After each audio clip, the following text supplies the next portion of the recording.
Never fear, Cindersh is here, and today I have for you a storytelling in Dragon Ball video.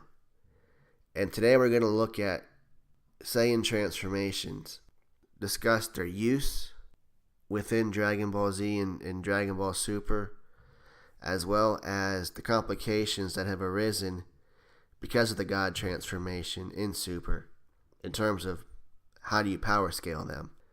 So the first aspect of this is just simply explaining the fact that transformations were ways of showing you were in a stronger form than your normal state, your base state. So even in Dragon Ball, Goku goes into this ape form, which we learn later is called the Azuru form. And we find out it's a 10 times multiplier. So if you get Goku and he's 150 against Roshi, when he goes to Zuru, he becomes 1,500 power level against Roshi. You go and you look at Vegeta, he comes to Earth and he's got an 18,000 power level. Now he apparently loses some energy because of the technique he uses to create his artificial moon, and he's also in a weakened state by the time he does transform. So he may not actually have his full 18,000 multiplied by the 10. But if he were to do it fresh, he'd go from 18,000 to 180,000. Even if he's at 150,000 by the time he transforms, he's pretty tough in that form.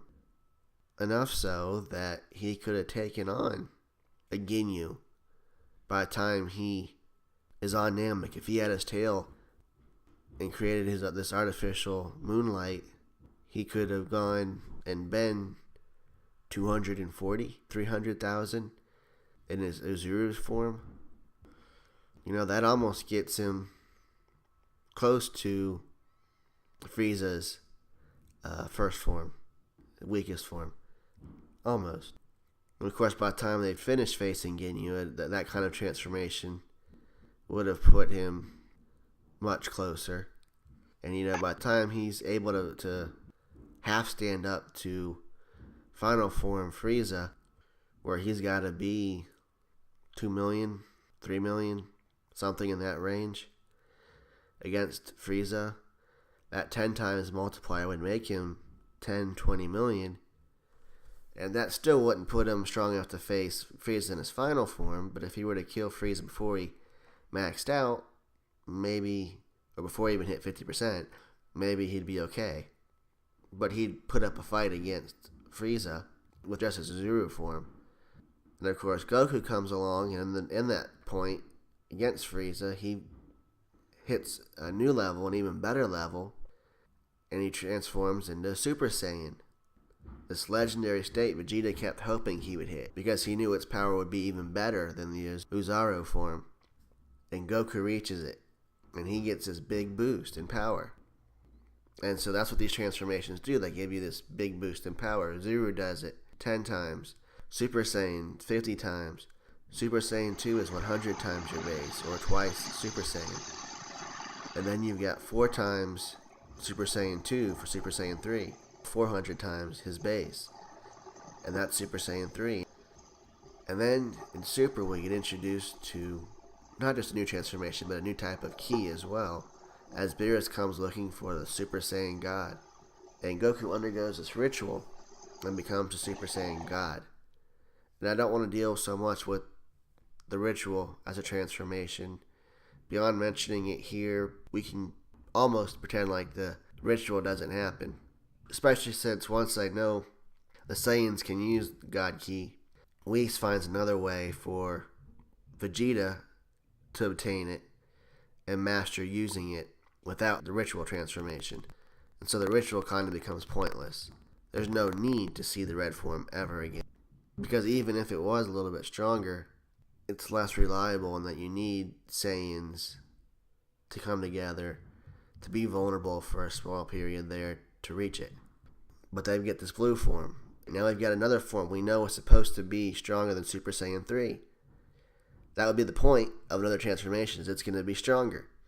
You don't go to a transformation that's going to be weaker. Now I say that, and the multiplier effect may be less than 400 times, but it's what it's multiplying. That's the difference. The reason I say that is because we know there are two kinds of ki, the normal ki and the God ki. And you transform into Super Saiyan, Super Saiyan 2, Super Saiyan 3 using the normal ki. So Vegeta and Goku have two kinds of ki, and together those keys mix and make their new base state, what we call the Saiyan Beyond God. And so they're significantly stronger with these two keys blended in their base form. And I don't know how that completely plays out when they transform into Super Saiyan. I know what I would say is the God key is not being multiplied, but is it being ignored completely? I'm not sure about.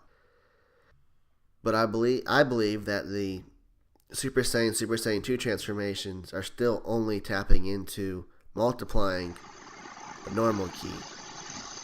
And so the God key is being minimalized, maybe even being ignored when they transform that way.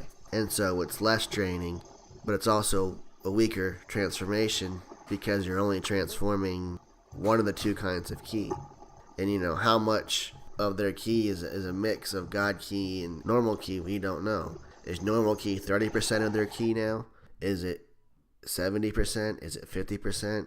I mean, we don't know how that's played out. We know they're significantly stronger, almost to the point where you could say base Goku is every bit as strong as Ultimate Gohan or even Buhan or Kid Buu in his base in Super, and trying to still get even stronger.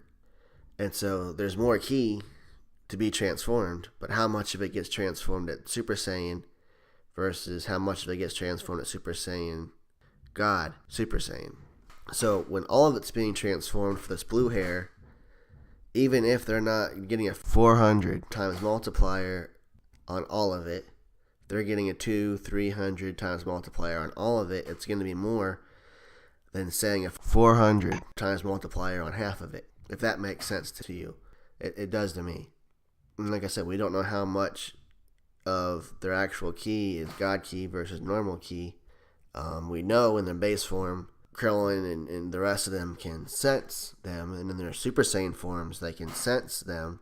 It's only when they go Super Saiyan God, Super Saiyan, and the God key is the priority of what's there, that they don't get sensed anymore.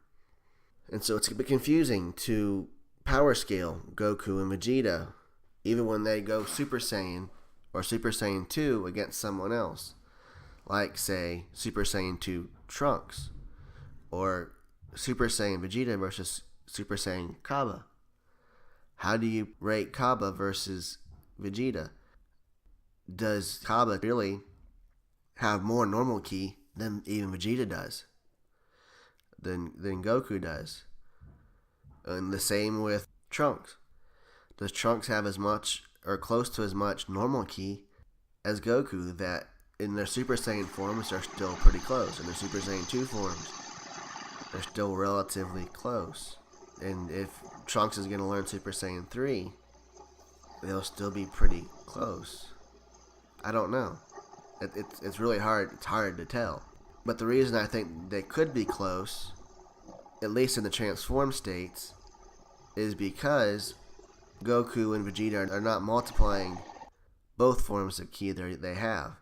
They're no longer multiplying their full strength. They're multiplying part of it. The Genki Dama uses one part of the full ki of a person. It uses the Genki. And that's a portion of the normal ki of a person. And so here they're using a portion of their full ki here, they just use their normal ki to transform.